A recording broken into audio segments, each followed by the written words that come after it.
परमात्मा खुद आए थे और उनके साथ कितनी बदतमीजियां की थी। उस परमेश्वर कबीर जी ने किसी को बद्दुआ भी नहीं दी। ऐसे बदसलूकी थे, कभी बताया करेंगे, क्योंकि पहले तो आपको ये ज्ञान समझाते हैं, वेद पुराण गीता से आपको परिचित कराते हैं, ताकि फिर आपकी बुद्धि ये स्वीकार कर ले वह कि कबीर इज गॉड। जिस दिन आपको यह समझ में आ जाएगा कबीर इज गॉड, वो धानक रूप रहा करतार, काशी वाला धानक, ये समर्थ शक्ति है तो है ही, लेकिन हमारी समझ में जिस दिन आ जाएगा, फिर उसके बाद परमात्मा की केवल वो महिमा सुनाया करेंगे। परमात्मा की अमर वाणी से आपकी आत्मा भी भोर हो जाया करेगी, आंखों से आंसू पड़ा करेंगे।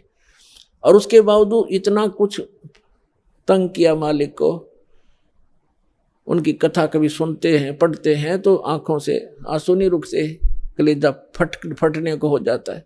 और एक सबसे बड़ी बात ये देखिए, उनको परमात्मा ने किसी को बद्दुआ तक नहीं दी, नहीं तो वो समर्थ हैं, 1 सेकंड में पृथ्वी को नाश कर दें, दूसरी सेकंड में एज इट इज धर दें, ये इतने सक्षम है कबीर भगवान। लेकिन उन्होंने उनको बद्दुआ नहीं दी, क्योंकि वो उनको मालूम था कि ये मेरे ही बच्चे हैं, इन्होंने भांग पी रखी है काल भगवान की, और इन दुष्ट लोगों ने मेरे बच्चों को मेरा विरोधी बना दिया काल के दूतों ने। और वो काल के दूत कौन है? वो गुरु पद पे, वो भी तो परमात्मा के बच्चे हैं। तो पुण्यात्मा, जब आपकी बुद्धि, आपका विचार सतर इतना ऊपर उठ जाएगा, तब हम आगे बढ़ पाएंगे। ना तो रोज की किसी गेल मरले लड़के ये तो तैयार बैठे हैं। तो हमने अपने मिशन को सफल भी करना है, अपने आप को बचा के भी रखना है, और परमात्मा के ज्ञान को उसके बच्चों तक पहुंचाना है। कहते आत्म प्राण उद्धार ही ऐसा धर्म नहीं, और जीव का उद्धार करा दे इससे बड़ा कोई पुण्य नहीं है। देखो, पुण्य तो वो भी है जैसे पक्षियों को दाने डाल दिए, कोई गौशाला धर्मशाला बनवा दी, कोई कुआं खुदवा दिया है, कोई बाग बगीचे लगा दिए, कोई भंडारे कर दिए, वो तो अच्छी बात है, कर दिए। और जैसे आज तो आपने पक्षियों को दाने डाल दिए, और वो पक्षी अगले जन्म में बन गया सूअर, फिर क्या डालेंगे? आज तो हमने उस पशु के लिए गौशाला बनवा दी, गऊ है, और अगले जन्म में वो सूअर बन गई, सूअरी बन गई, फिर क्या क्या सेवा करेंगे इसकी? तो उसका एक तरीका बताया कि जो मानव शरीरधारी प्राणी है, इसमें उद्धार हो जाएगा इनका, इस परमात्मा की शरण माने से, कबीर भगवान की शरण माने से या सद्भक्ति करने से उस आत्मा का फिर उद्धार हो जाएगा। वो ना गधा बने, ना पशु बने, ना सूअर बने, और फिर सतलोक चली जाएगी। अब कितना झंझट मिट गया। अब कहते हैं सतगुरु के उपदेश का लाया एक विचार, जय सतगुरु मिलते नहीं ही जाते नरक द्वार। नरक द्वार में दूत सब करते खेचा ताण, उनसे कभू ना छूटता फिर फिरता चारों खान। चार खानी में भ्रमता कभू न लगता पार, सो फेरा सब मिट गया हमारे सतगुरु के उपकार। क्या बताना चाहते हैं कि एक जीव को, एक मानव शरीरधारी प्राणी को और परमात्मा की शरण में ला देने से, ये सतभक्ति प्राप्त करवा देने से उस लाने वाले को इतना पुण्य होगा जैसे करोड़ गौओं को कसाई से कटने से बचा कर और चरागाह में छोड़ देने का होता है। इतना पुण्य उस मार्गदर्शक को होगा जो सतलोक आश्रम बरवाला का राह बता देगा, यहाँ का ज्ञान सुना देगा, उस जीव को यहाँ नाम दिला देगा।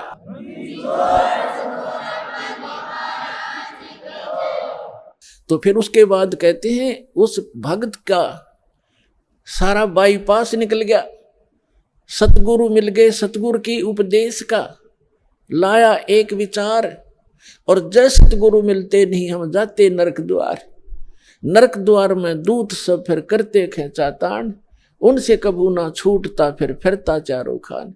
चार खानी में भ्रमता और कभू न लगता पार, और सो फेरा सब मिट गया मेरे सतगुरु के उपकार। ओए अब ना वो पशु बने, ना पक्षी बने, और ना कोई और नरक में जावे। तो कितना बाईपास निकाल दिया परमात्मा की कृपा से, उस सच्चे नाम से वो कितना बाईपास निकल गया। तो इस प्रकार कहते हैं आत्म प्राण उधार ही, ऐसा धर्म नहीं और इससे बड़ा कोई पुण्य नहीं प्राणी को। पुण्य तो और भी है, लेकिन अगर आप परोपकार करना चाहते हैं, आपके दिल में दया है प्राणियों के प्रति, तो मानव शरीरधारी प्राणी को मनुष्य जीवन प्राप्त करवा दे। बुरा वो भी नहीं है, जैसे एक पक्षी है, अपने घर पर दाने डाल दो, कुत्ता आता है रोटी डाल दो, अपने ही घर पर डालो, कहीं विशेष स्थानों पर मत भटको, ये व्यर्थ है। और अतिथि आता उसको भोजन करवा दो, कोई भी मांगने वाला आता उसको पैसा मत दो। कई भक्त कहते हैं ये तो फिर हमारे दिल में दया खत्म हो जाएगी यदि हम भिखारी को पैसा नहीं देंगे। परमात्मा कहते हैं दया का प्रयोग भी विधिवत करने से ही लाभ होगा, अन्यथा वो आपका भी भक्ति नाशक और दूसरे का भी हानिकारक, दूसरे को भी हानि कर देगा। जैसे एक धनी व्यक्ति ने दया भाव से एक भिखारी को 100 रुपये दे दिए। अब वो भिखारी पहले प्रतिदिन 1 पौवा पिया करता और घर में पी कर शराब तो झगड़ा ही करवाती है, और कौन सा रामायण बचेगा वो। तो उस दिन उसने आधा पिया, आधा बोतल शराब पी गया, घर जाकर लड़ाई कर दी, घरवाली और बच्चे खूब पीट दिए। वह उसकी पत्नी लेकर बच्चों को कुएं में गिर गई, सारे मर गए। अब उसके दान करने वाले दयालु ने उस भिखारी का कुणबा गानी करवा दी। तो ये दया भी खराब है, ऐसी दया नहीं करनी चाहिए। भिखारी को रोटी खिला दे, अगर भिखारी रोटी खा ले भाई, कपड़ा नहीं है तो कपड़ा सिलवा दे उसको, बिना सिलाया नहीं दे जाते बेचेगा और गुटी लाओगा। एक भगत कह रहा था कि एक दिन मैं पार्क में घूमने चला गया और वहाँ 2 बाबा जी बैठे हैं, नकली 2 या 3 जैसे थे वह। तो वो मांग मूंग के लाए, इकट्ठे पैसे कराया करते शाम ने। उस दिन उनके पास सारा कुल मिलाकर 20 से 25 रुपये बने। तो वो कहने लगे भाई इसमें तो कुछ भी ना आवे, एक का भी काम ना चले शराब पीने का। तो उन्होंने बोला भाई ठीक है तुम टाल कर दो, मैं अकेला पी लूंगा। वो लेकर 1 बाज गया 25 रुपया ने। उसने अकेले ने काम चलाया उस दिन, तुम्हारे लिए कल दे दूंगा फिर मैं इकट्ठे करके। तो बता, इन इसे दुष्टों को दान करके तुम अपना पुण्य चाहते हो, अपना कल्याण चाहते हो? तो दान भी कहते हैं गुरु बिन माला फेरते, गुरु बिन देते दान, गुरु बिन दोनों निष्फल हैं, चाहे पूछो वेद पुराण। तो गुरु के अतिरिक्त दिया हुआ आपका दान भी व्यर्थ ही रहेगा। अगम निगम को खोज ले, बुद्धि विवेक विचार, उदय अस्त का राज मिले तो वे नाम बेगार। परमात्मा ने आपके ऊपर मेहर की है पुण्यात्माओं। मनुष्य शरीर ऐसे समय में अब परमात्मा ने बैन उठा रखा है कि जो भी सतनाम को और इस हारनाम को प्राप्त कर लेगा, आजीवन मर्यादा में रहेगा, गुरु वचन पर चलेगा, वो सभी सतलोक चले जाएंगे, जहां जाने के बाद साधक फिर लौटकर कभी संसार में नहीं आते। तो उसके लिए बताया है कि सतगुरु मिलना चाहिए, पूरा संत हो, सत भक्ति शास्त्र अनुकूल हो, और भक्त भी कति डट के भक्ति करे, बुराई छोड़ दे। बीड़ी शराब मांस तमाकू आन उपासना रिश्वतखोरी चोरी जारी, ये सब बुराई है, इस भक्ति मार्ग में बाधक है। इनको त्याग कर ही हम परमात्मा प्राप्ति कर सकते हैं, मनुष्य जीवन को सफल कर सकते हैं। अब प्रसंग चल रहा है कि कल करे सो आज करो, आज करे सो अब, और पल में प्रलय हो जाएगी, भाई फिर करोगे कब। समझा है तो सिर दर पाओ, बहुर नहीं रे ऐसा दाव, आगे गए न बावड़े, रहते भी सब जा, और बिन साहिब की बंदगी कहीं ठोर ठिकाना ना। जो पहले चले गए, मृत्यु होगी, उन्होंने तो आके बताया नहीं हमारे साथ क्या बना, और शेष भी सब चले जाएंगे, ऐसे ही मृत्यु को प्राप्त हो जाएंगे। और परमात्मा ने आके बताया है कि वो जो भक्ति नहीं करते वो नरक में जाते हैं। सतगुरु नहीं मिलते, सच्चा संत नहीं मिलते, सतगुरु नहीं मिलते तो जाते नरक द्वार, जय सतगुरु मिलते नहीं जाते नरक द्वार। है सतगुरु के उपदेश का लाया एक विचार, और जय सतगुरु मिलते नहीं जाते नरक द्वार।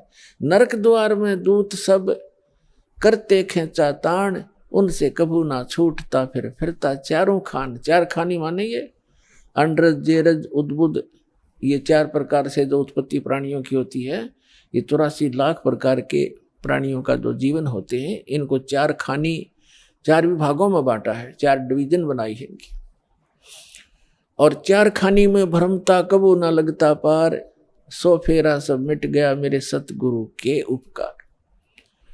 अब फिर कहते हैं ऐसे सतगुरु की क्या महिमा करूं, 7 समुद्र की मसी करूं, लेखनी करूं बन राय, धरती का कागज करूं, गुरु गुण लिखो न जाए। अपना आत्मा, आप तो बालक हो, आपको तो अपनी बनाई खीर मिल गई, ना धूम में माख फूटी और ना कोई आंच लगी। आपको तो परमात्मा ये बना के धर के गए थे, यो ज्ञान, तत्व ज्ञान। लेकिन इन काल के दूतों का ना तो गीता पढ़ने वालों को गीता समझ में आई, वेद पढ़ने वालों का वेद समझ में आए नहीं, पुराण पढ़ने वालों को पुराण समझ में आई नहीं, और कुरान पढ़ने वालों को कुरान समझ में आई नहीं, बाइबल पढ़ने वालों को बाइबल को का ज्ञान नहीं हुआ, और कबीर परमेश्वर की वाणी पढ़ने वाले इन कबीर पंथियों को परमेश्वर की वाणी का इनको समझ नहीं आया। तो ये परमात्मा आपको बना कर दरगे सारा ज्ञान है। वो कहते हैं गुड बेटर बेस्ट, आप वो बेस्ट क्वालिटी की आत्मा हो परमात्मा की, जिनको सतलोक आश्रम बरवाला में ये सतनाम और सारनाम प्राप्त हो रहा है। तो आपके लिए सारा प्रयत्न हो रहा है। अपना आत्मा बैड होता है, बैड तो बैड से गुड भी बन सकता है। जैसे चोर चोरी करता था, यो ज्ञान हुआ, चोरी छोड़ दी, भगत बन गया। शराबी शराब पीता था, शराबी कहलाता था, शराब छोड़ दी, भक्ति करने लग गया, भगत कहाया। तो इसी प्रकार हम बैड से गुड बन जाएंगे, गुड से फिर बेटर बनेंगे, फिर बेस्ट बन जाएंगे। तो बेस्ट बनने के बाद हम सतलोक जाएंगे। तो जिनको सतलोक आश्रम बरवाला प्राप्त हुआ, मर्यादा में रहे, सतभक्ति करते रहे, तो वो बेस्ट क्वालिटी की हंस आत्मा है भगवान की, और उन पर विशेष रजा है परमात्मा की। परमात्मा हमें आकर ज्ञान देते हैं, रह रहकर समझाने की चेष्टा करते हैं। 7 समुद्र की मसी करूं और लेखनी करूं बन राय। किसी भी एक मान ले पेड़ को काट कर रख लो और उसकी छोटी छोटी टहनी, बड़े तने सबको चीर चीर कर कलम बना कर रख दे, ढेर लग जाएगा। और परमात्मा कहते उस एक पेड़ की सब कलमों को लिखना शुरू कर दे। धरती जितना बड़ा कागज हो, 7 समुद्रों जैसी इंक हो, स्याही हो, तो कहती ये सब लिखते लिखते कलम घिस जा, 7 समुद्र की इंक भी समाप्त हो जावे। ऐसे सतगुरु के गुण लिखे नहीं जा सकते। अब क्या लिखोगे? एक कुत्ते का जीवन लो, उस कुत्ते के जीवन में क्या क्या कष्ट उसको होते हैं।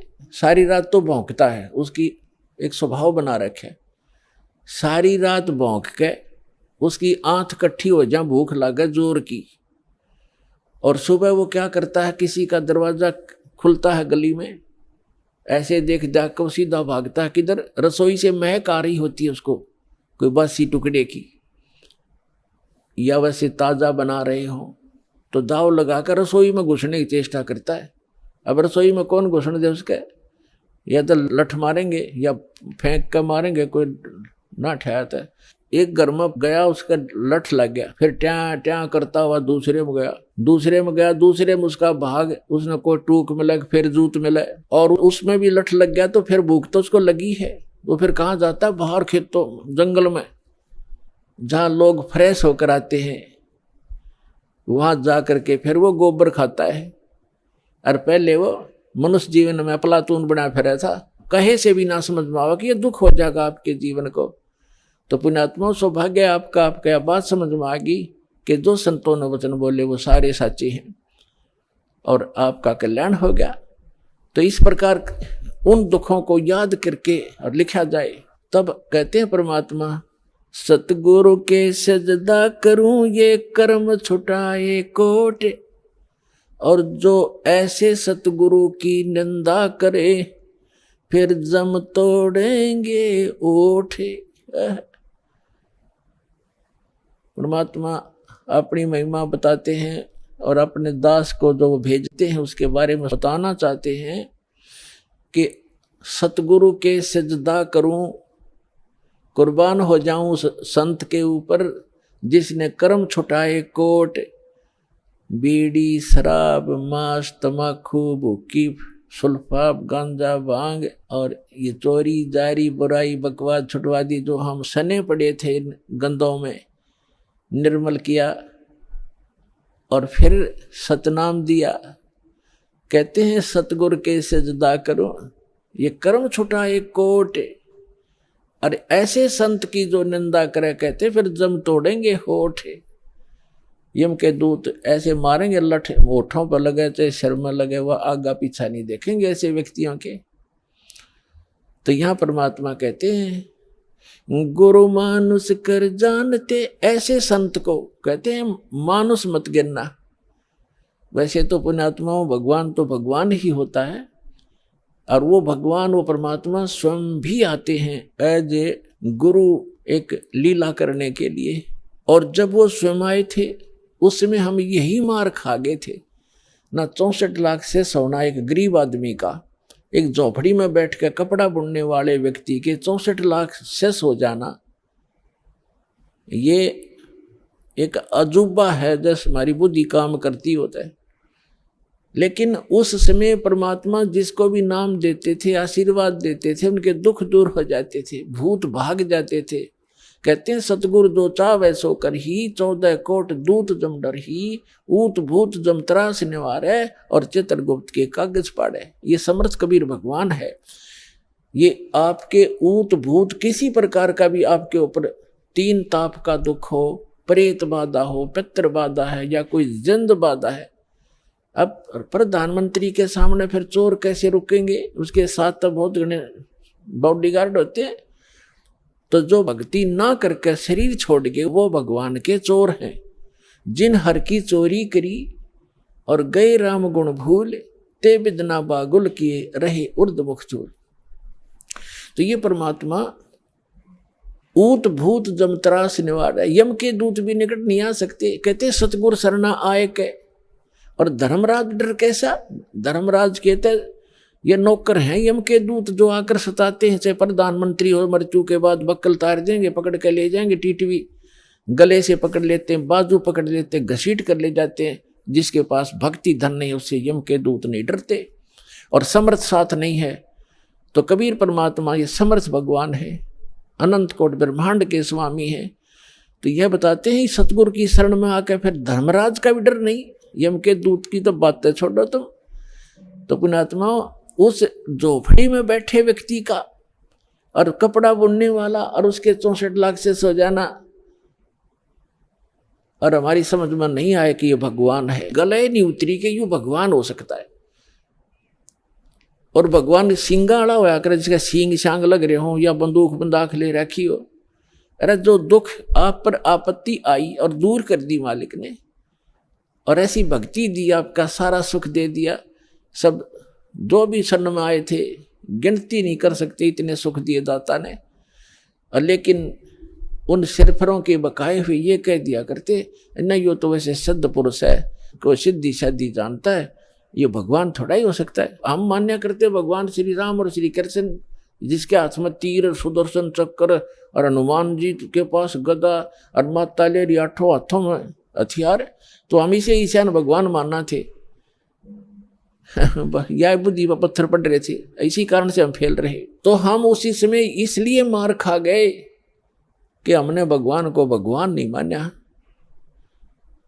तो परमात्मा एक वाणी लिख कर गए हैं कि गुरु गोविंद कर जानियो, रहियो शब्द समाए, मिले जब दंडवत बंदगी, नहीं पल पल ध्यान लगावे। गुरु जी को गोविंद कर मानना भगवान मानकर उसके साथ व्यवहार करना, ट्रीट करना। गुरु गोविंद कर जानियो और चलियो आज्ञा माँ, मिले तो दंडवत बंदगी, नहीं तो पल पल ध्यान लगा। जब भी आपको मिले दंडवत प्रणाम करें और गुरु जी को परमात्मा मानना। वो खुद तो भगवान थे ही, लेकिन अब अपने दास को भेजा है परमात्मा ने, तो इसलिए कि आपका जो भाव है वो बना रहेगा। जैसे गणित के अंदर एक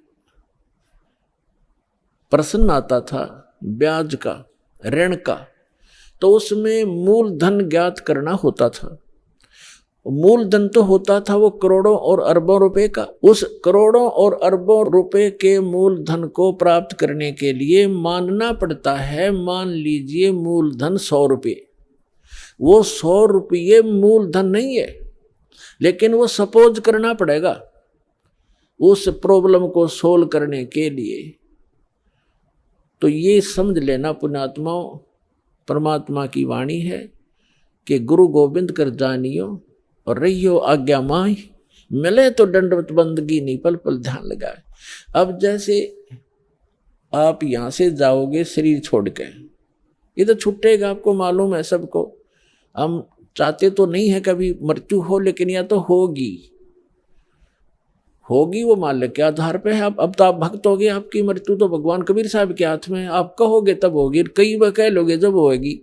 अब काल नहीं मार सकता आपको, अकाल मृत्यु नहीं मर सकते आप, अगर नियम ठीक रखोगे।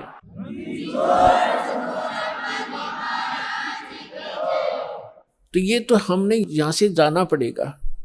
जब आप यहां शरीर छोड़कर जाओगे तो ऊपर जाकर के जहां भी आप देखोगे ये दास के रूप में वो कबीर परमेश्वर आपको खड़े दिखाई देंगे। और जो काल के दूत यहाँ संत आए हैं उनका रूप होगा, लेकिन काल उनके संत के रूप में खड़े दिखेंगे। तो वहाँ जिस गुरु की वो शरण में है, तो वहाँ जाकर अपने गुरु जी के पास ही जाते हो, तो सीधे के अपने वो खड़े गुरु जी, तो अब उसके शेष सारे उस गुरु के पास, उसके शेष उस दूसरे गुरु के पास। तो वहाँ काल भी आता है जो उसने संत भेज रखा है इन जीवों का नाश करने के लिए, और परमात्मा आता स्वयं जिसने अपना संत भेज रखा है जीवों का विकास करने के लिए। तो इस दास के रूप में आपको वहाँ परमात्मा मिलेंगे। आपको एक और हिदायत दी जाती है कि जब आप गुरु जी के पास जाते हो, प्रणाम करते हो, तो उसमें एक अभ्यास बनाओ कि सतनाम का सुमरण अवश्य करें। प्रथम नाम मिला है तो प्रथम का अवश्य करें। जैसे प्रणाम करते करते भी आप एक सांस का सेवन आसानी से कर सकते हो। और उससे क्या होगा, जैसे यहाँ तो आपका अभ्यास बना रहेगा, भक्ति तो करनी है, तो उससे क्या होगा, जैसे आप वहाँ जाओगे, एक तिरकुटी, एक इंटरनेशनल एयरपोर्ट समझ लो तिरकुटी, जब वहाँ पहुँचोगे तो वहाँ आपको परमात्मा मिलेंगे इस दास के रूप में। और वहाँ काल भी धोखा देने के लिए इस दास का रूप बना सकता है। तो उसमें आप जी ने सिमरन करना है सतनाम का, क्योंकि वहाँ जाएगा वो तो सतनाम ही होगा आपके पास, सारनाम तो होगा ही होगा, सतनाम भी होगा। तो सतनाम का और सारनाम का जाप करना है। तो सतनाम का जाप करने मात्र से, और प्रथम मंत्र भी अगर प्राप्त है, इसमें प्रथम और लास्ट 2 मंत्र हैं इस 7 मंत्रों में, तो ये दोनों मंत्र भी गजब के मंत्र हैं।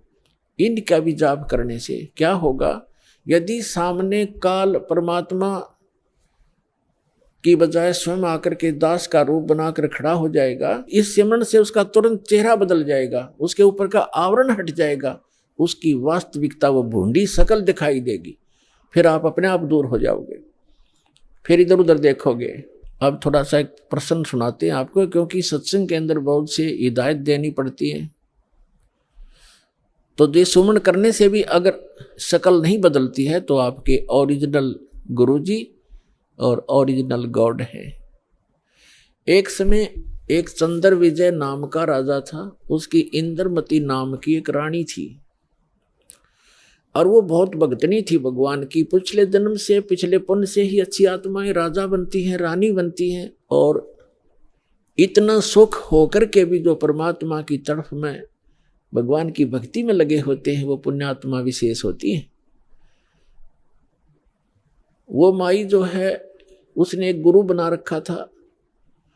उस गुरु जी ने बता रखा था कि भगवान विष्णु, भगवान शिव की भक्ति करनी चाहिए, श्री राम की भक्ति करनी चाहिए, 68 तीर्थों पे जाना चाहिए, 68 तीर्थ करना चाहिए, एकादशी का व्रत रखना चाहिए।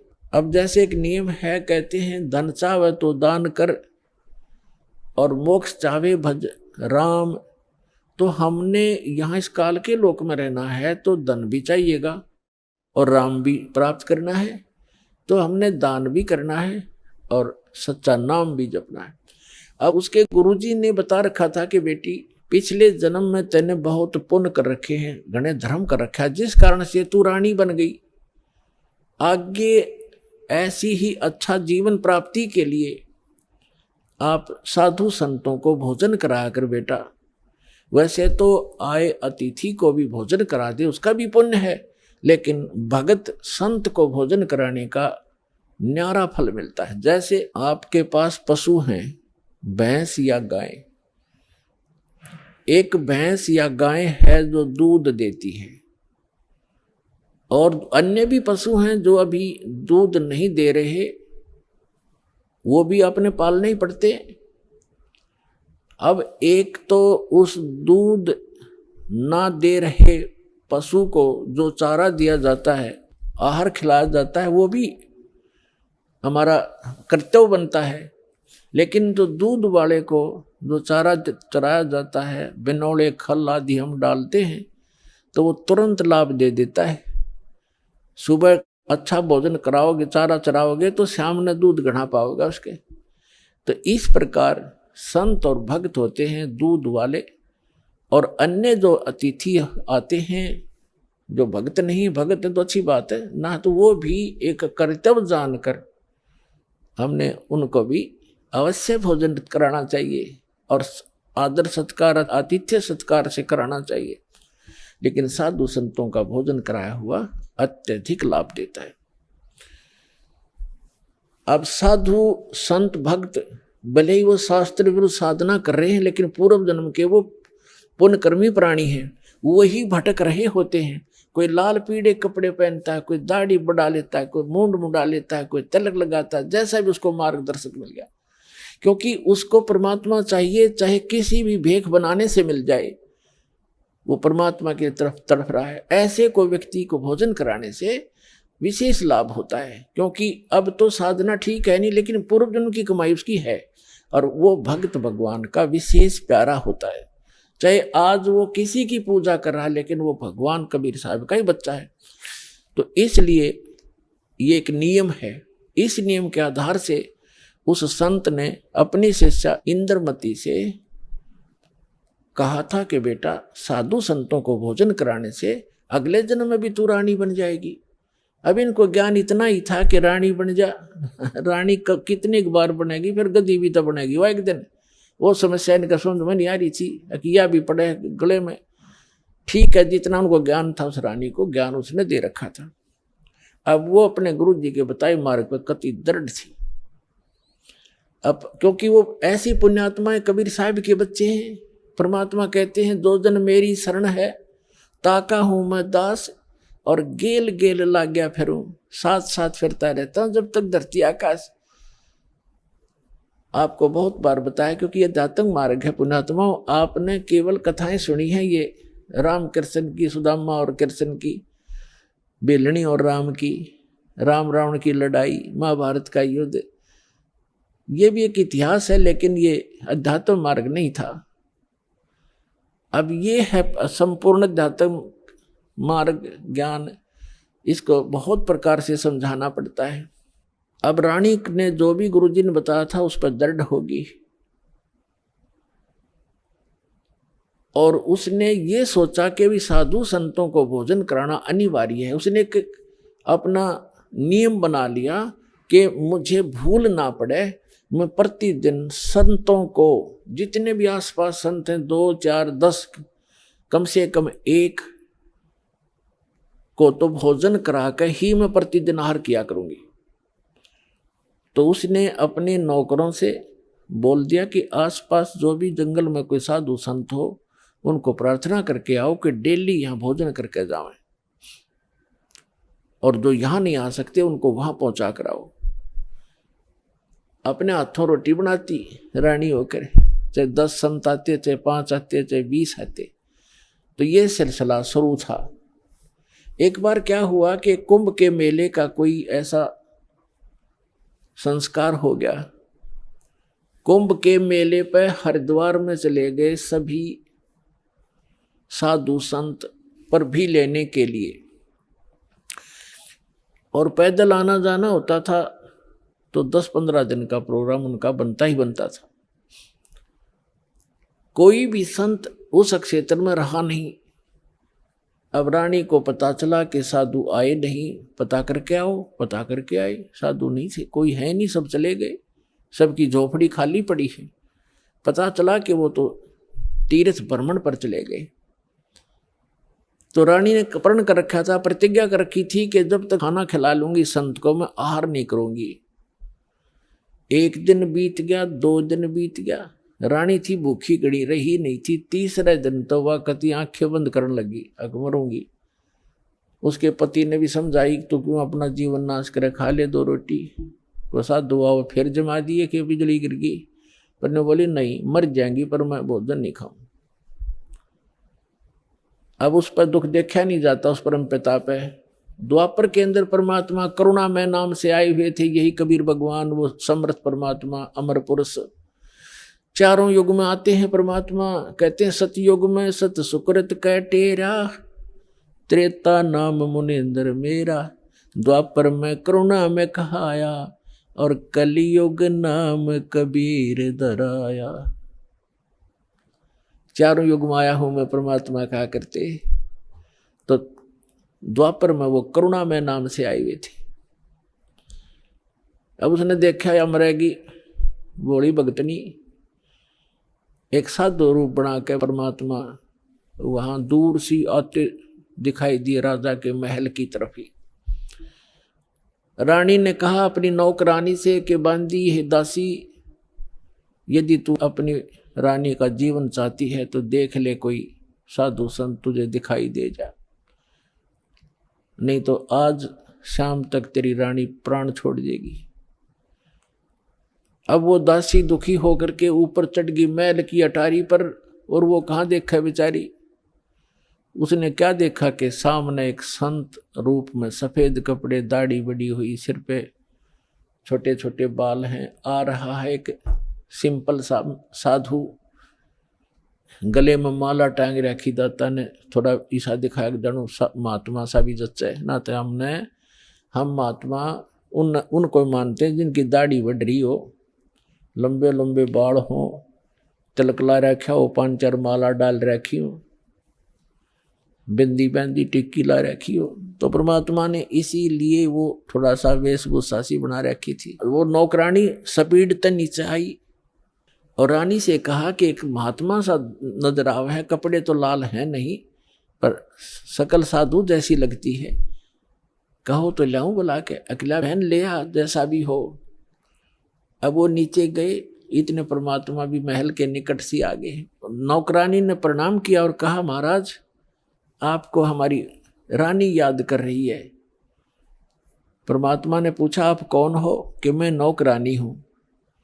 तो परमात्मा ने कहा बेटा रानी को यदि गरज है संत की तो यहीं आजा गली में, हम किसी के घर नहीं जाया करते, और हम घर जाओ और उसका पति कह दे तू आया किस लिए यहाँ, उसने गरज है तो यहाँ आ जाएगी। उसने जाके बता दिया कि साधु ऐसे ऐसे कह रहा, तो उसका और पक्की जचगी कि 1 नंबर का महात्मा है।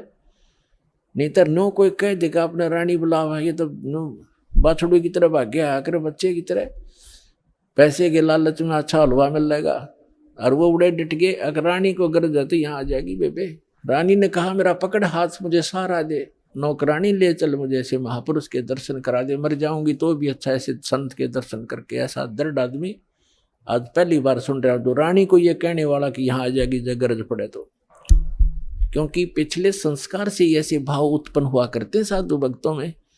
तो रानी ने जाकर देखा, वो मालिक का चेहरा विश्व में सबसे न्यारे सुंदर थे कबीर भगवान, जितनी बार भी आए हैं वे, और चरणों में मत्था टेक्या और कहा, महाराज आप भोजन कीजिए, आहार कीजिए। परमात्मा बोले, चल बेटा आहार कर लेते हैं। बैठ के जाकर एक आसन लगा दिया। रानी ने दुखी सुखी होकर नौकरानी के सहयोग से स्वयं भोजन बनाया और कहा, महाराज जी भोजन पाओ।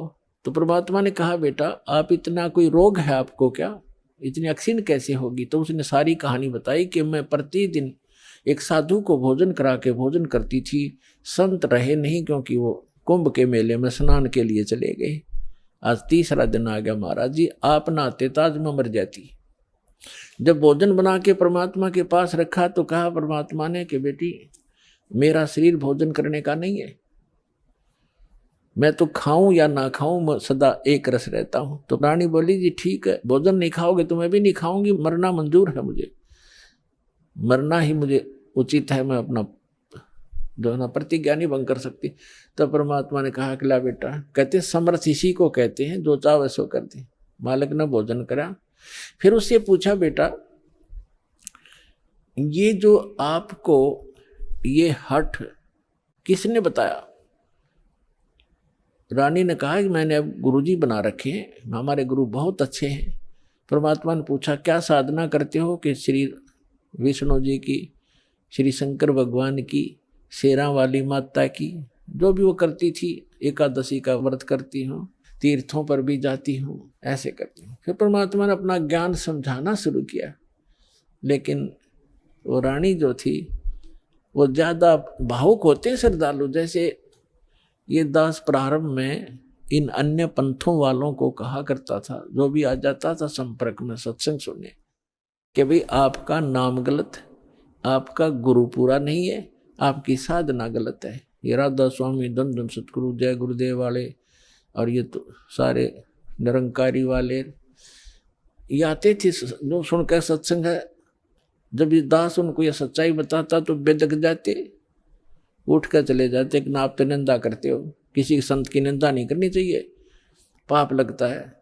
अरे भले आदमियों, निंदा क्या की मैंने? तेरे गुरु को चोर बताया ना, डाकू ठग बताया नहीं, उसके ज्ञान की त्रुटि बताई है, ज्ञान में कमी है आपके गुरुजी में। संत तो अच्छे ही होते लेकिन ना समझ में आई। ये श्रद्धालु होते हैं कि ना गुरुजी के बारे में कुछ नहीं सुन सकता, और अब आन लग रहे रोते हुए लुट पिट कर, रोआ बरीत रहे, नाश हो गया, 30 साल हो गए राधा स्वामी में जीवन खो दिया, सब कुछ लुट पिट गया, इकलौता पुत्र था वो भी मर गया।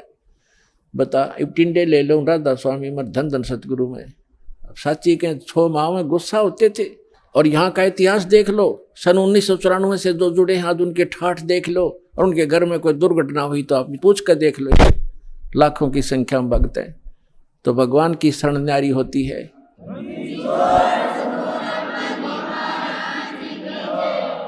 एक भगत से उसके सुख पूछने लग जाना, आपका दिमाग फेल हो जाएगा और उसके मुंह का थूक सूख जाएगा, पर गुण भगवान के बताने से बंद नहीं होगा आपको, जिसने 5-4 वर्ष से भी नाम ले रखा है।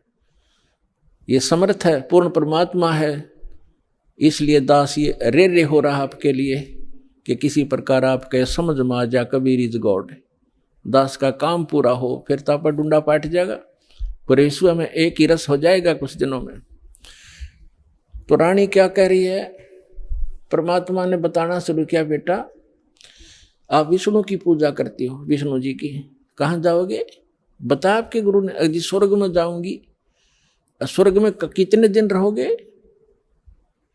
अब सत्संग सुनकर थोड़ा बहुत ज्ञान हो ही जाता है। कहती है जी वो तो जितना धर्म होंगे मेरे पुण्य होंगे उतने दिन वहाँ रहूंगी, फिर कहाँ जाएगी? पता नहीं, वह मैं बताऊं कहाँ जाएगी, तो गधी बनेगी फिर अगले दिन में।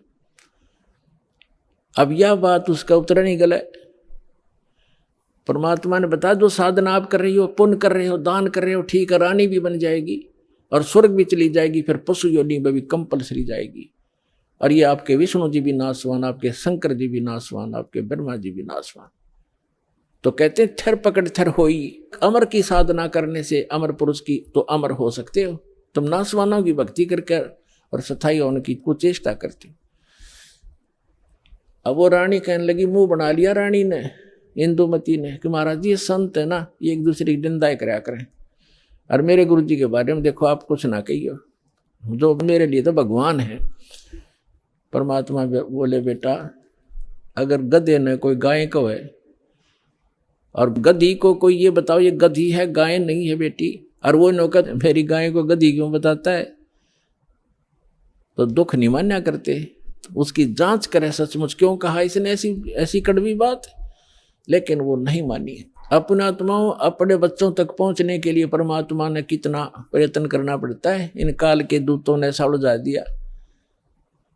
अब परमात्मा ने बहुत कोशिश की कि बेटा मैं तेरे हित की बात कह रहा हूं, मैं तेरे गुरु जी को चोर नहीं कहता, गुंडा डाकू नहीं कहता, उनको ज्ञान नहीं है, वो विष्णु जी को समर्थ शक्ति बताते हैं, विष्णु जी खुद नासवान है, तो आपकी रक्षा कैसे करेगा वो। शिव जी को आप भगवान मानते हो, परमात्मा ने बताया कि जिस समय भस्मागिरी नाम का एक संत भगवान तेरे शंकर जी के सामने ऊपर ने पैर नीचे ने सिर करके 12 वर्ष तपस्या की।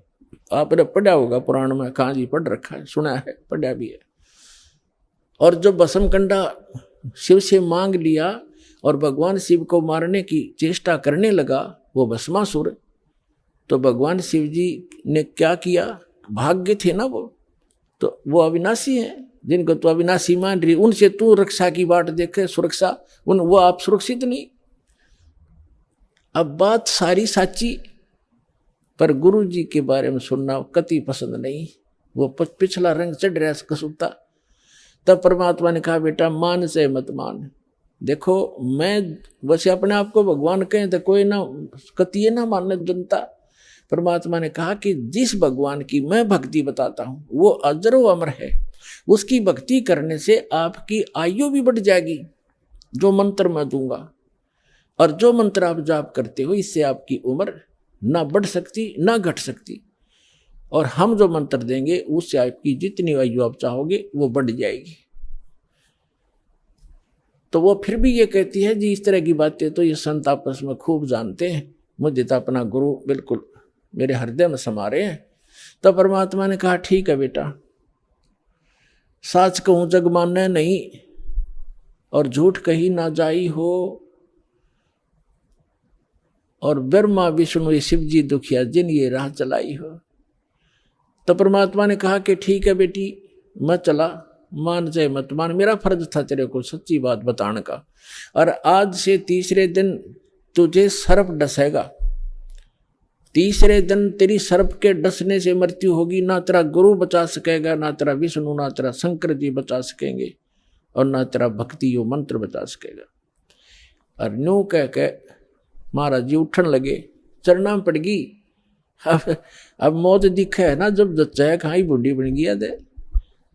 साधु संत झूठ नहीं बोला करते, चरणों में गिर गई और कहने लगी महाराज सचमुच।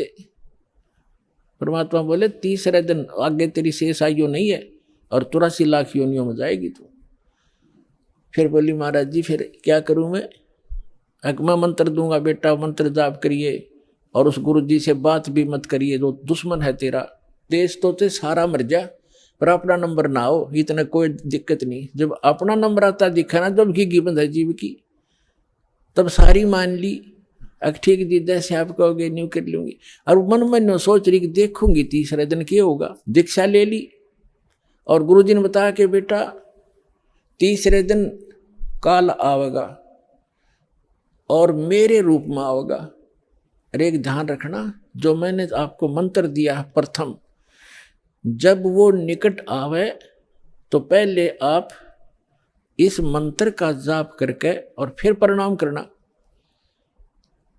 इस मंत्र का जाप करना, वैसे तो प्रणाम नहीं करना पहले। देखो उस समय उन्होंने विशेष हिदायत इसलिए दी थी आगे के लिए, फिर परमात्मा ने बताया था वैसे संत आवे पहले दंडवत करे और फिर उनसे कुशल मंगल पूछे। लेकिन उस दिन परमात्मा ने विशेष हिदायत दी थी क्योंकि उसका अभ्यास नहीं था लड़की का, इसलिए कहा कि जब मैं आऊं यानी मेरे रूप में काल आवेगा और तू भावुक होकर के बगैर मंत्र जाप किए चरण मत छूना, पहले मंत्र जाप करना और फिर चरण छूना।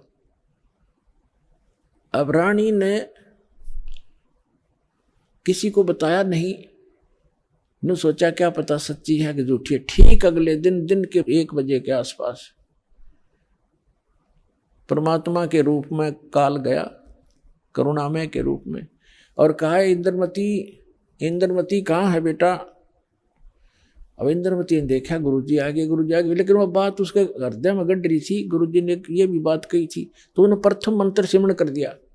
वो सारा जो कंप्लीट कोर्स यही है, वो जो आपको दे रखा, उसके प्रथम मंत्र के प्रथम नाम से ही एकदम उसका स्वरूप बदल गया।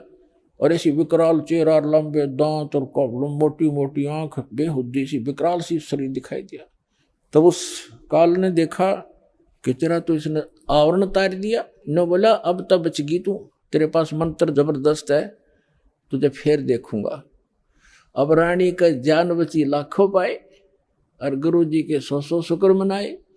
अपने नौकरों को बताती है काल आया था, आज मेरी मृत्यु होनी थी, मैंने जो गुरुजी बनाए हैं मेरी उम्र बढ़ा दी। अब ना तो राजा को बताई उसके दरबार में जाके। राजा ने बोला तू पड़ी रह, काल आ जाता तने छोड़ जाता, ये तुमने ऐसे कहती रहती हो, कोई कुछ कह दे उसकी बातों में आ जाती हो। तो उसके साची भी तेरी बेचारी के साथ वो राजा की के माने वो आगी वापस, शुक्र मनाया रख। आगी तो तेरी टल गई मृत्यु, छाटते आके लेट गई। है भगवान, हे परमात्मा दया करिए, आपने इसे गुरु मिला, ऐसा मंत्र दिया और मेरा जीवन रक्षा होगी। अब वह लेट गई बेड पे कति खुशी बना के। इतने में काल सर्प बन के आ गया। सर्प बन के आया और रानी के डस दिया। डसते उसकी आंख खुली और फिर वो ऐसे ऐसे जाता दिखा। उसने शोर बचाया, भागियो, डस ली, सर्प ने डस ली, सर्प ने डस ली। नौकर नौकरानियां आए, बाजे लठले, वो लंबा महल था राजा का, वो जो जाता दिखा सबने, मोरी में से निकल गया। रानी अचेत होगी, मृत्यु को प्राप्त होगी। राजा के घर तक सब प्रकार के वैद्य उपस्थित रहते थे। डॉक्टर बुलाए, वैद्य बुलाए, गार्डू बुलाए, सारा कुछ कर लिया और सब ने मृत घोषित कर दी।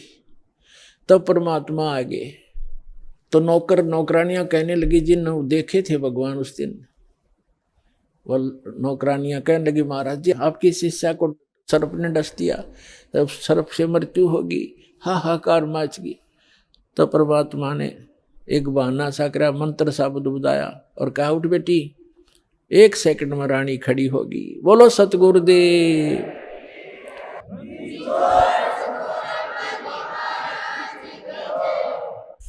धन धन सतगुरु सत कबीर, भगत की पीड़ मिटाने वाले। धन धन सत कबीर, भगत की पीड़ मिटाने वाले। भक्त की पीड़ मिटाने वाले, भक्त की वाले। धन धन सतगुरु सत कबीर, भक्त की रहे नल नील यतन कर हार, तब सतगुरु से करी पुकार। रहे नल नील यतन कर हार, तब सतगुरु से करी पुकार। जा सतरे खालखी अपार, सिंधु पे सिलात रहने वाली। जा सतरे खालखी अपार, सिंधु पे सिलात रहने वाले। धन धन सतगुरु सत कबीर, भक्त की पीड़ मिटाने वाले। भक्त की पीड़ मिटाने वाले, भक्त की। धन धन सतगुरु सत कबीर, भक्त की। डसी सर्प ने जब जा पुकारी, इंद्रमती अकुलाए। डसी सर्प ने जब जा पुकारी इंद्रमती उकलाए, आपने तुरंत करी सहाय बेरुली, मंत्र सुनाने वाले आपने तुरंत करी सहाय बेरुली, मंत्र सुनाने वाले। धन धन सतगुरु सत कबीर, भक्त की पीड़ मिटाने वाले, भक्त की पीर मिटाने वाले। धन धन सतगुरु सत कबीर, भक्त की। दामोदर सेठ के होठ अकाज, अर्ज करी डूबता देख जहाज। दामोदर सेठ के होठ अकाज, अर्ज करी डूबता देख जहाज। लाज मेरी रखियो गरीब नवाज, समुद्र से पार लंघाने वाले। लाज मेरी रखियो गरीब नवाज, समुद्र से पार लंघाने वाले। धन धन सतगुरु सत कबीर, भक्त की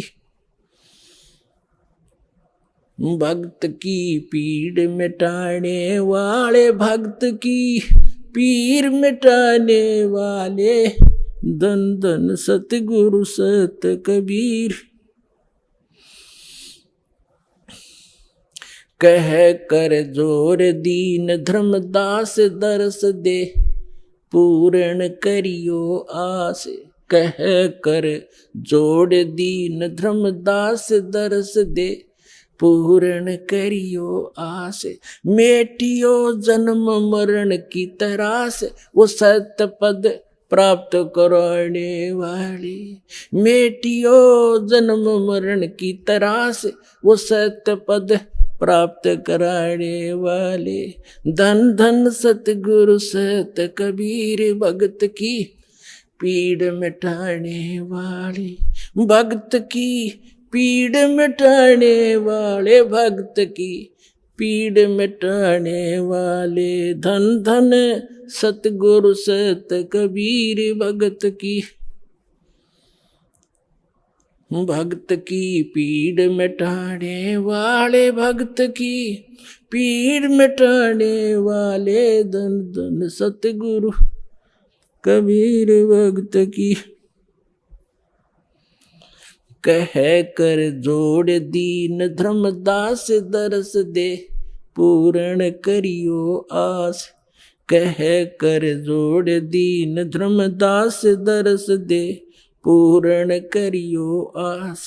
मेटियो हो जन्म मरण की तरास, सत्य पद प्राप्त कराने वाले। धन धन सतगुरु सत कबीर, भक्त की पीड़ मिटाने वाले। डसी सर्प ने जब जाए पुकारी, इंद्रमती अकुलाए। आपने तुरंत करी सहाय, बिरहुली मंत्र सुनाने वाले। परमात्मा ने लीला की।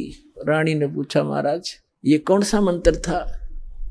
परमात्मा ने कहा, बेटा बिरहुली मंत्र है। बिरहुली मंत्र क्या? कि राम नाम जप बिरहुली, गुरु की शरण में रह बिरहुली। वो तो एक बहाना बनाया था कि इस बालक को बढ़ा दूं, लेकिन वो तो समझ सकती है, मंत्र की क्या आवश्यकता उसको। अब रानी की खुशी का ठिकाना नहीं रहा और राजा का भी दचगी, गारडू भी फेल, वैद्य भी फेल। इतना जरूर मान लिया संत ठीक है, लेकिन राजा की बुद्धि 7वें आसमान पर होती है। पुण्यकर्मी प्राणी होते हुए भी वो दुर्भागी होता है जो भक्ति नहीं करता, और रानी होते हुए या राजा होते हुए जो भक्ति करते हैं, सत साधना करते हैं, चाहे कैसी भी कर रहा है। परमात्मा कहते हैं, चाहे कोई भक्ति करे कपट की और उसको भी अपनाऊं, और श्याम दाम दंड भेद से ती फिर सिद्ध मार्ग लाऊं। अब देखो, परमात्मा काल को आने भी नहीं देता, इसलिए आने दिया रानी का जो चना हो या बात। संत जो साची कह गया, परमात्मा समझ रहे थे कि या फिर छोड़ दे हो गुरु, दूसरा गुरु आते ही उसके भी चरण छुआ और उसकी भी आरती तारो। और पुण्यात्मा गुरु को तजे भजे जो आना, अर्ता पशुआ को फोकट ज्ञाना। परम संत ने छोड़कर फिर वो नकलियां फिर भी आस्था जिसकी है तो वो फोकट ज्ञान श्रद्धा नहीं बनी उसकी। जैसे पति भरता पति से राती, आन पुरुष नहीं भावे, और बस है पीहर में सुरत प्रीतम में, ऐसे ध्यान लगा। क्योंकि पहले तो आपके पास कोई पैमाना ही नहीं था मापन का, जांच करने का कोई ऐसा वस्तु नहीं थी, विकल्प नहीं था। अब दास आपको पहले संत को जांचने के पैमाने देता है कि इससे नाप के देख लियो जिसके पास ये ज्ञान है। जैसे धर्मदास जी भी पहले ऐसे दूसरी साधनाएं करता था। जब परमात्मा ने उसको सच्चा ज्ञान सुना, वो फिर भी बुद्धि भ्रष्ट हो गई थी बीच में, तो फिर परमात्मा मिले नहीं थे। तो उसने सोचा साधु संत के रूप में मिले थे, कोई भी संत मिलता धर्मदास उसके पास जाता और जाते ही कहता महाराज जी ठीक सो, कहाँ आजा बच्चा ठीक है। तो उसने पूछा जी वो क्या प्रश्न करता था कि ब्रह्मा विष्णु महेश के माता पिता कौन है। तो वो कहता था अरे ये तो अजरो अमर है, सर्वेश्वर है, ये कहाँ से बात उठा लिया। तो तभी उठकर चल पड़ता था कि ना ये संत नहीं है। तो उसके पास एक पैमाना था उनको जांचने का। और जब उसने परमात्मा मिले दोबारा, फिर वो तो पूरा काम उनका होना ही था। तो पहले तो आपके पास कोई ऐसा था नहीं मेजरमेंट टेप जिससे आप उसको नाप सकते थे, तोल सकते थे, जांच सकते थे। और जब पूर्ण संत मिल जाए फिर भी वो नहीं वास्ता है, वो तो जीवन नाशक है आपके। हाँ, उनको समझाने की चेष्टा करो गुरुजी। पहले जो गुरुजी थे कि भक्त महाराज जी आदर से बोलो, आप गलत दिशा पर जा रहे हो, इन प्रश्नों का उत्तर तो आप दो, और नहीं ताजा मेरे साथ अपना नाम लो, कल्याण कराओ। इतना यारी है उनके साथ, उससे आगे दोस्ती मत रखना। परमात्मा इस काल को नहीं आने देते किसी रूप में, उस घर में झांक भी नहीं सकता काल। तो दाता ने इसलिए छोड़ा था कि अपना कर लेगा काम। इस बेटी का भी यकीन हो जाएगा, नया जीवन फिर नाश कर देगी, बीच में डोब देगी सारी कहानी ने। तो उसके बाद ऐसा दृढ़ विश्वास हुआ उस लड़की के, और परमात्मा बिना कुछ भी दिखाई नहीं दे। ना राजा मना करे फिर इसका तो जीवन दान मिल गया मेरी रानी का इस संत से। परमात्मा आते जाते रहे घर पे, ज्ञान सुनाते, भोजन करके उसको उद्धार करते, उसका धर्म बनवाते। तो एक दिन रानी ने कहा कि महाराज मेरे पति को भी समझा दो। अच्छा बेटा बुला ले उसको। राजा बुला लिया। परमात्मा लागे समझाने के भाई परमात्मा की भक्ति करनी चाहिए, और ये राजपाट सदा नहीं रहता, एक दिन मृत्यु भी होएगी, परमात्मा की भक्ति करते रहना।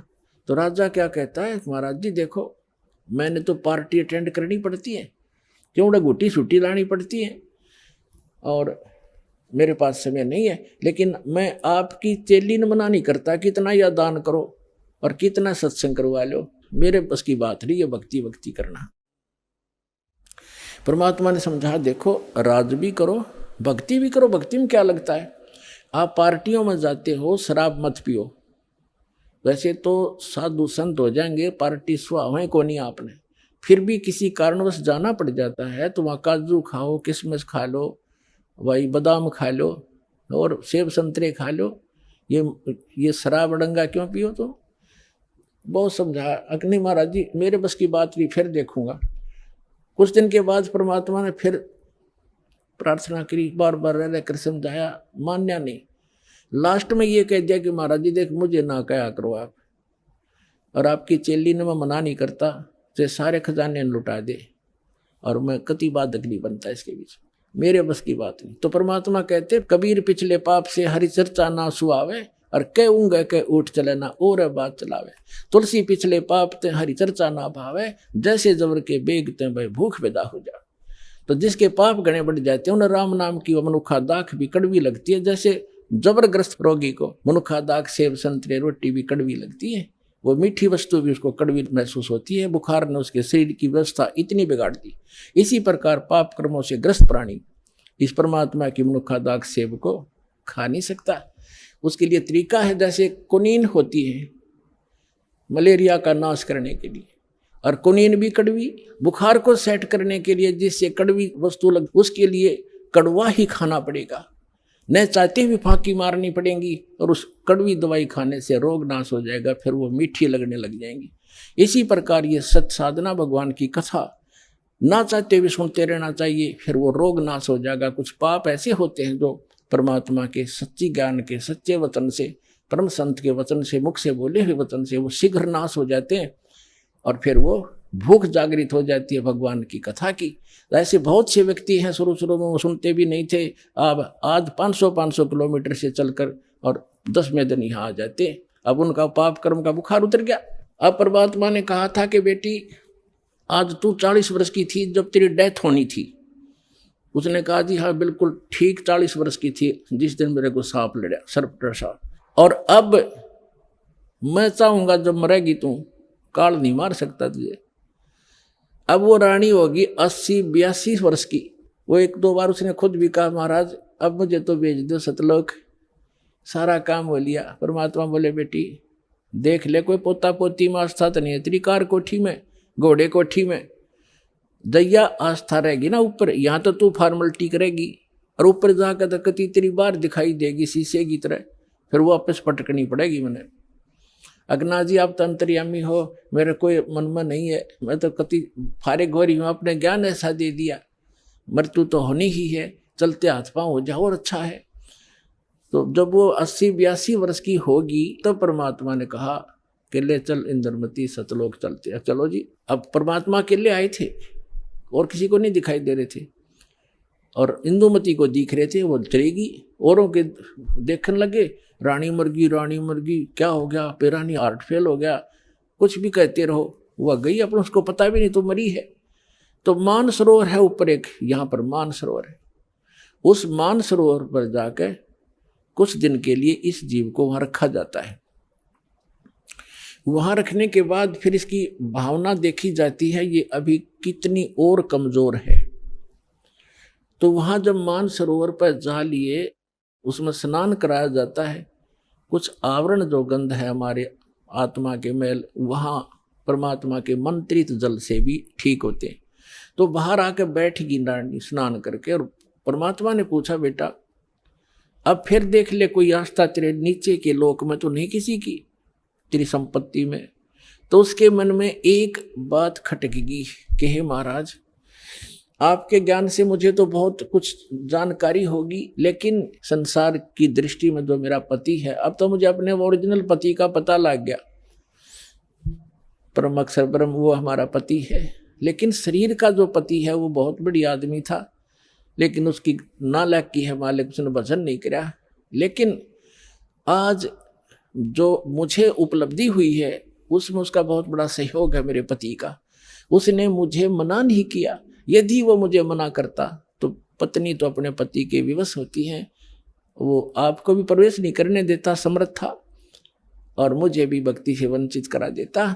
उस देवता ने कोई बाधा नहीं करी। यदि उसका कोई क्रेडिट बना हो इस काम का तो मेरी प्रार्थना है भगवान उसको भी शरण में लेना। पुण्यात्मा परमात्मा जान गए कि यह भी कमजोरी ये है। जैसे कल बताया था एक वृद्ध व्यक्ति डॉक्टर के पास चला गया, कमजोर सा होता ही है वृद्ध, मांस खत्म, अस्थि पिंजर शेष। डॉक्टर से कहने लगा डॉक्टर जी मेरी पिंडी भड़के हैं, पिंडियों में दर्द होता है, पिंडलियों में। डॉक्टर ने देख लिया अब दूर रहते हैं, कमजोर वीकनेस के कारण है कि कमजोरी है बाबा। फिर कहने लगा जी मेरी सांथड़ भी दर्द करती है। डॉक्टर बोला कमजोरी है बाबा।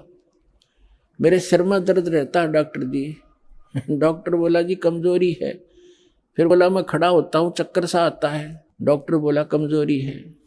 वो वृद्ध गुस्सा हो गया ने बोला तू डॉक्टर है गम चक्कर एक के बाद जाना है, कमजोरी कमजोरी कुछ और भी बतावेगा। तो डॉक्टर बोला यह भी कमजोरी है, क्योंकि कमजोर आदमी ने गुस्सा आया करे, ये भी ड्यू टू कमजोरी है, वीकनेस है। तो पुण्यात्मा परमात्मा जानेंगे अज्ञा भी कमजोरी है जो या बोल रही है, उसके प्रति इसका लगाव शेष है या आप भी डूबेगी। तब कहा बेटा तू यहाँ रुक कुछ दिन। अब राजा 90 वर्ष का हो गया था, अट्टा कट्टा शरीर, अच्छे खावे खादू लावे गुटी किसमस बादाम और लाल चेहरा। अब ने सोचा था 100-125 वर्ष तो जिया ही करें न खूब। अब राजा आया, चौक में आया बाहर से घूम के, 90 वर्ष की उम्र होगी थी। और आते ही नीचे उतरा घोड़े से, नौकर आसपास खड़े, अंगरक्षक साथ थे, बाहर से आए थे, और पलंग तक भी नहीं पहुंचा, गद गिरा और टट्टी पेशाब निकल गई। यम के दूत खड़े दिखाई दे, जबान बंद हो गई, उसका टाइम आ गया, सेकंड भी नहीं दे, एक सांस भी नहीं दे काल तो, और खिंच खिंच कर सांस लग गया, टट्टी पेशाब निकल गई, आंखें फट गई। वैद्य बुद्धों ने अपनी सारी जंतर मंतर कर लिए, सारी दवाई दे दी, फिर वो समझ गए कि अब इसका अंत समय है। तब परमात्मा ने कहा कि देख बेटी उस अफलातून की क्या हालत हो रही है, देखो यम के दूत खड़े चारों तरफ और उसको कैसे डरा रहे हैं, उसकी जुबान बंद कर रखी है उन्होंने, अब ये बोल नहीं पा रहा, और धरती तोलता फिरे था, कहे कि नहीं मानने था। तब रानी बोली देख लो जी, मैं क्या बताऊं आपने, उसने मेरी मदद बहुत कर रखी है।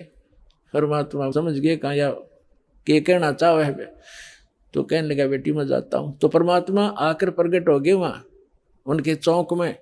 कबीर साहब के आते ही यम के दूत ने गए, एकदम गायब हो गए, राजा होश में आ गया, और उसने सामने परमात्मा खड़े दिखाई दिए, चरणों में पड़ गए, और वो यम के दूत आकाश में दिखे, वो नो देखकर कभी भगवान की तरफ देखे। परमात्मा बोले भाई आज तेरा एंड आ गया था चंद्र विजय, तेरा सांस शेष नहीं था। ने बोला जी सही बात है। तो परमात्मा बोले अब क्या चाहिए तुझे, अगजी मैंने भक्ति दे दो, भक्ति दे दो, भक्ति करूंगा। तो अपने आत्मा अब आँख खुला आदमी की जब पक्की यकीन हो जाए कहाँ टिकट कटेगी, तब भगवान दिखाई देता है। कहते हैं दुख में सुमन सब करे, सुख में करे ना कोई, और जय सुख में सुमन कर ले दुख क्यों होए। तो परमात्मा बोले 2 साल दूंगा तेरे को, और 2 वर्ष में जो भक्ति कर लेगा तो ठीक से, ना तो फिर तेरी बिरान मैटी हो जाए। दे के बच्चों ने राजपाठ और बैठ गया माला लेके। 2 साल के अंदर सारी कसर काट ली। कहते हैं जीवन तो थोड़ा ही बला जब सत सुमरण हो, और लाख वर्ष का जीवन लिख रहने को। तो इस प्रकार उन दोनों प्राणियों का मोक्ष किया उस कबीर भगवान ने। बोलो सतगुरुदेव की।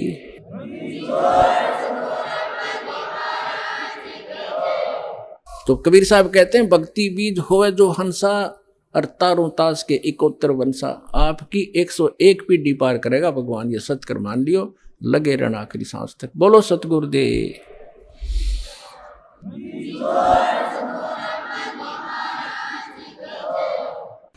तो पुण्यात्माओं आपका सौभाग्य है, आपको ये अनमोल वचन, अनमोल ज्ञान सुनने जोगा बनाया। पहले तो भगवान ने आपको विद्वान बनाया, शिक्षित किया, और दास को इसका जानकार बनाया।